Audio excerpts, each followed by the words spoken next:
2009, Pixar released a movie called Up. Some of you might remember watching this movie. You also might remember it was like within the first 2 minutes of this movie that we were all crying our eyes out. And it wasn't because of, the balloons or the talking jungle dogs.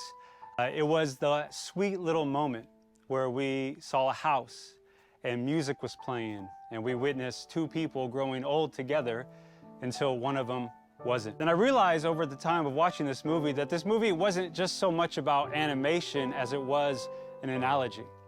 That house, lifted by balloons, drifting into the unknown, when you think about it, this was a story about grief.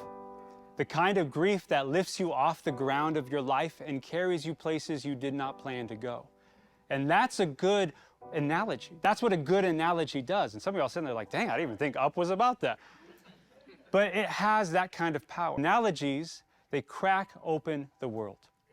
They flick on a light that's kind of, dark in our minds. And good artists know this. Good storytellers know this. And Jesus knows this too. You see, an analogy gives us handles for the truth when that truth is too big to hold directly. Which is why Jesus didn't just say things, he showed us things with stories and metaphors and images. Jesus doesn't just define the kingdom like with a bullet point of list.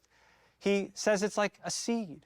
He says it's like yeast and bread. It's like this treasure in the field. He uses these kinds of stories to mash together what we kind of are familiar with things that we don't understand well. He used parables real simply to open our minds and to see things in a new way.